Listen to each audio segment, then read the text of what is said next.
Hello viewers, exam হলের পরিবেশে exam দিয়ে এবং ফিরে এসে কোশ্চেন পেপার অ্যানালিসিস করে অ্যান্সার কি দেখে আমার যেটা মনে হয়েছে, গত বছরের তুলনায় কোশ্চেন পেপার একটু কঠিনই হয়েছে বলা যায়। অনেক কোশ্চেন আছে দেখবে যে দুটো তিনটে করে অপশান, ইভেন একটা কোশ্চেন আছে যে অনলি 2 কারেক্ট, অনলি 3 কারেক্ট, যেটা ইউপিএসসিতে 2 বছর আগে এসেছিল। অনেক কোশ্চেন আছে নান অফ দ্য অ্যাবভ, সেটা কিন্তু অনেক কোশ্চেনের অ্যান্সারও হয়েছে, আবার অনেকের অ্যান্সার হয়নি।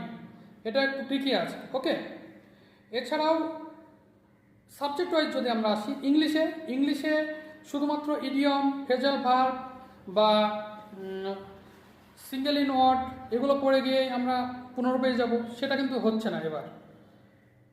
এরপরে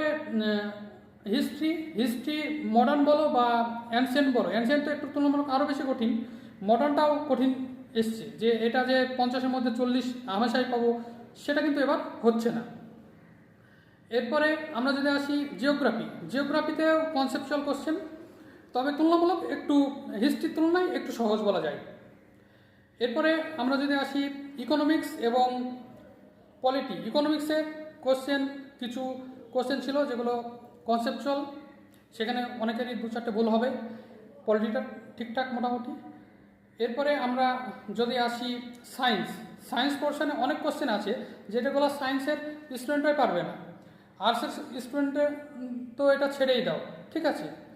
তাহলে এখানে 150 মার্ক হয়ে গেল। এরপরে আমরা যদি আসি ম্যাথ জিআইগুলো অনেক লেন্দি, টাইম কনজিউমিং, ঠিক আছে। তো আর 2-1টা জিআই একটু না পারার মতনই আছে, ঠিক আছে। আর কিছু ওই সিস্যাট যেরকম করে, সিস্যাটের মতন 2-3টে কোশ্চেন করে দিয়েছে, ওটা কিন্তু লজিক দিয়ে ভাবতে গেলে কিন্তু অনেক সময় ভুল হয়ে যাবে। এরপরে আমরা আসি কারেন্ট অ্যাফেয়ার্স, যেমন 2023 সালে কারেন্ট অ্যাফেয়ার্স আছে দ্য এলিফ্যান্ট হুইসপারার, সেরকমই 2026 সালের এপ্রিল মাসের কারেন্ট অ্যাফেয়ার্স আছে।